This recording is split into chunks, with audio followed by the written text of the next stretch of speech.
Dua sisi malam ini hadir dengan tema Garuda dinanti Irak, tersisa satu nyawa, dengan narasumber pengamat sepak bola Tommy Welly.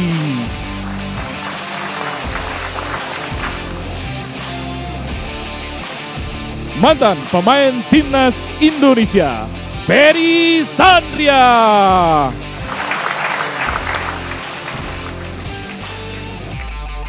Pengamat sepak bola Andi Bahtiar Yusuf.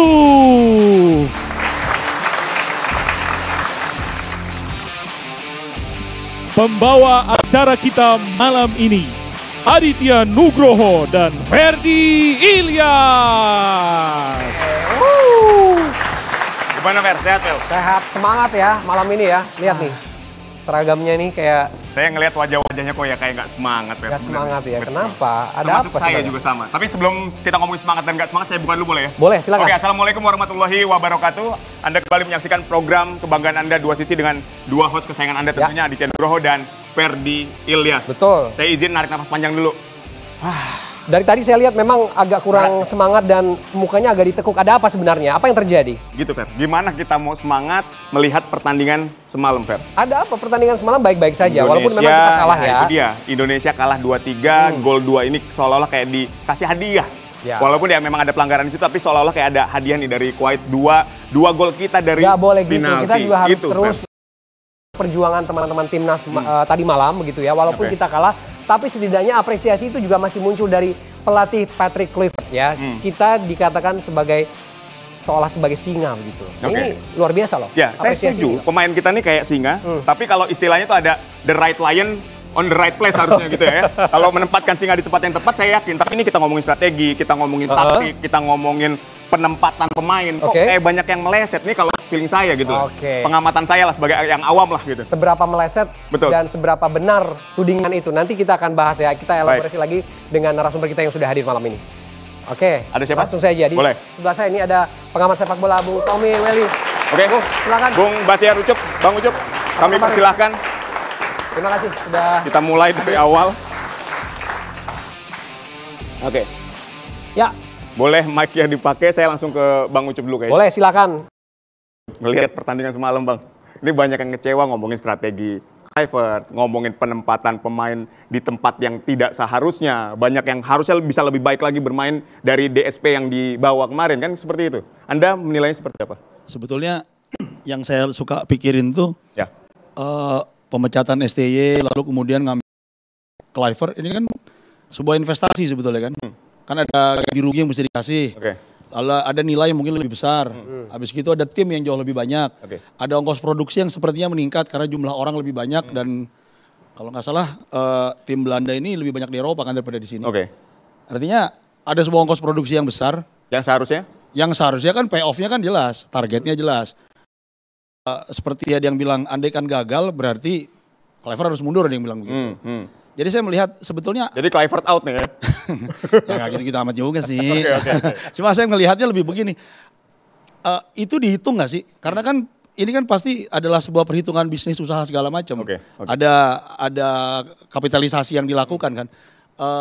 Ngitungnya gimana sih ketika kemudian pelatihnya seperti Kluivert yang dianggap bagus, ya mungkin memang bagus, tapi kemudian menempatkan membuat formasi pemain seperti nggak pernah lihat pemainnya main gitu dan seperti tidak tahu kondisi terakhir. Itu, seperti tidak pernah melihat pemainnya main. Boleh kita bedah dulu yang Anda perhatikan dari permainan kemarin lah, sampai kita bisa kalah 2-3 dari Arab Saudi. Saya malah suka mikir kemarin tadi siang saya bilang ini jangan-jangan sebenarnya itu posisi kamera itu satu di dalam ruangan mukanya Kluivert, satu lagi ke lapangan. Dia nggak ada tempat nih ya? Ya, karena jangan-jangan dia nggak nonton pertandingannya karena di babak kedua pemain yang underperform justru tidak diganti. Oke. Ya semua orang lah bersepakat bahwa Klok tidak perform, Sayuri tidak perform. Semua orang berpendapat gitu.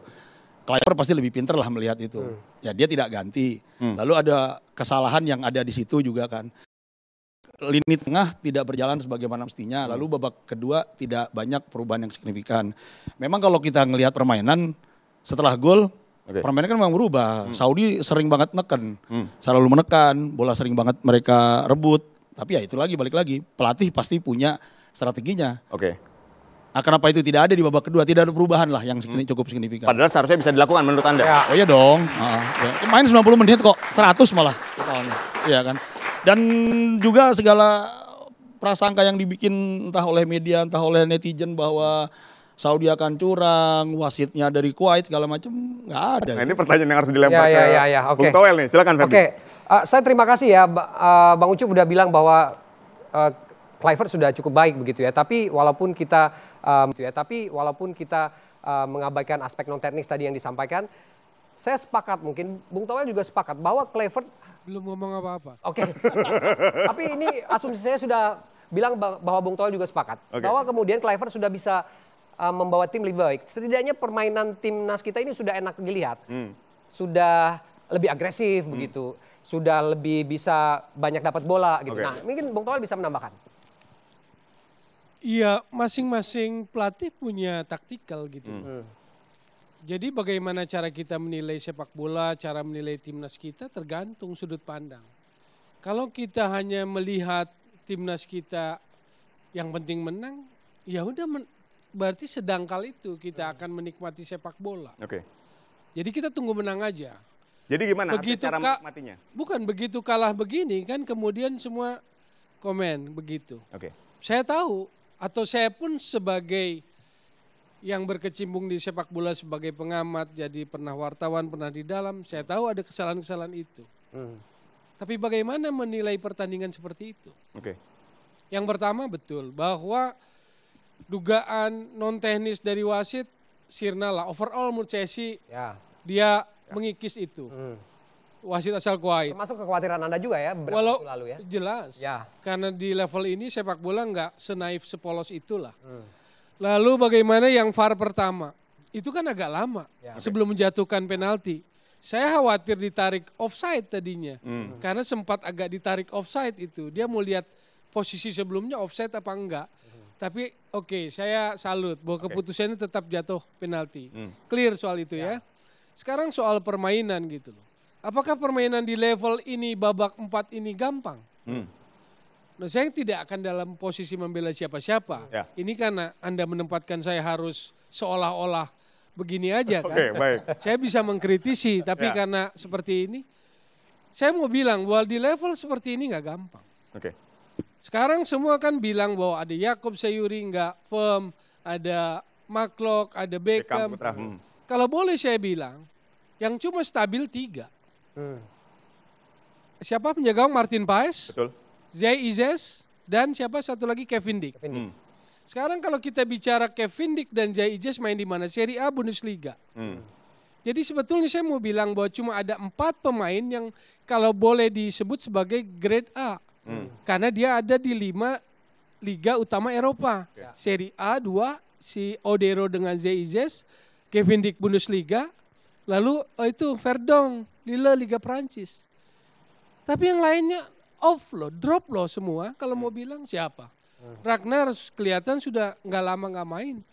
Miliano Jonathan, kita nggak bicara soal Arabnya ya. Miliano Jonathan, dia mau coba tek set in kite, cut inside, satu di sini, satu di dalam sini, satu di situ. Jadi udah dibaca. Artinya begini loh. Ada kontra lawan, ada kita off. Miliano punya gerakan masuk, tapi satu di situ, satu di sini, satu di situ. Setiap Miliano dapat bola begitu. Artinya ada upaya dari Arab untuk dia juga udah baca gitu loh kualitas ini. Ya itulah karena dia punya pelatih yang namanya Hervé Renard kan begitu. Artinya tidak ada masalah dengan komposisi. Enggak, jadi tadi adalah kesalahan soal apa tadi? Main lebih menyerang.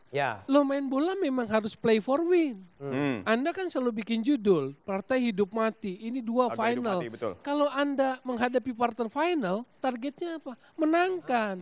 Maka kemarin waktu saya diwawancara di program berita Kabar Petang, saya bilang, saya nggak mau standar kasih prediksi draw. 1-1, 0-0, 1-0. Saya kasih 3-1. Betul. Untuk Indonesia. Apakah ada kekhawatiran itu terbalik? Ada.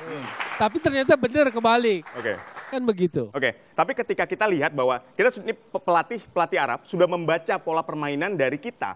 Seharusnya Sama lah, cepat. baca-baca. Tadi seperti yang dibilang Bung Ucup, seharusnya di saat itu cepat dong melakukan pergantian pemain, Ya. bukan di babak kedua baru diganti setelah kalah 1-3 setelah Sebagai kita kalah. catatan kritis saya menilai juga respon yang terlambat bisa dalam pergantian pemain. Ya. Tapi itu juga situasi berbahaya secara psikologis.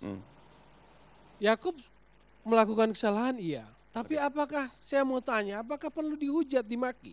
Sementara misinya belum selesai, masih ada 1 lawan Irak. Oke. Tapi sekarang hujatan itu begitu besar. Saya nggak bilang bagus, tapi sebelumnya kan pernah bagus. Oke. Maksud saya, apakah kita sebagai penikmat pecinta bola hanya memuji dia saat kasih asis ke Marcelino waktu ke gawang Irak bikin gol. Lalu saat dia entah karena situasi apapun dia melakukan kesalahan lalu kalian hujat semua. Oke. Saya nggak sepakat sama itu. Oke, Oke, baik. oke. Saya ingin ke Bung Ucup ya. Oke. Bahwa apa yang disampaikan Bung Toel ini kan lebih ke menikmati prosesnya dalam sebuah permainan sepak bola. Tapi kan kita juga butuh hasil sebetulnya. Betul, kita butuh hasil. Tapi memang betul yang disampaikan oleh Bung Toel tadi. Oke. Kita tidak pada tempatnya mencela pemain ketika mereka bermain buruk. Karena pemain off form itu memang sering terjadi. Oke. Jadi yang beginilah, kayak tadi dibilang, kita puji kemarin. Kalau nggak salah pas lagi lawan Taiwan kita puji-puji Ya, deh. ya. Menang kan? Betul. Nah, kemudian melawan lawan yang udah jelas-jelas levelnya Di atas kita. mungkin jauh di atas kita malah. Dan saya rasa dibandingkan kebanyakan pemain-pemain kita yang main di Eropa ini, pemain Arab tetap jauh di atas mereka. Oke. Bisa dibilang begitu. Tiap minggu lawannya Cristiano Ronaldo kok. Jadinya tidak pada tempatnya kita, kemudian saya juga nggak bersepakat ketika netizen langsung ke akun pribadi kan. Iya, iya, iya. Mark Locke melakukan kesalahan dengan sapuannya gagal itu sekali. Dibilang sapuan Tarkam. Tapi saya merasa jangankan Mark Locke, Virgil van Dijk juga pernah melakukan kesalahan seperti itu. Jadi memang tidak pada Tapi kan tempatnya. seharusnya pelatih juga bergerak cepat melihat keadaan seperti itu. Betul, tapi yang pelatih lakukan plan B menurut saya bukan di kesalahan yang satu-satu gitu. Oke. Secara keseluruhan. Oke. Nah, itu yang harus dilakukan sebetulnya. Saya tidak melihat Kluivert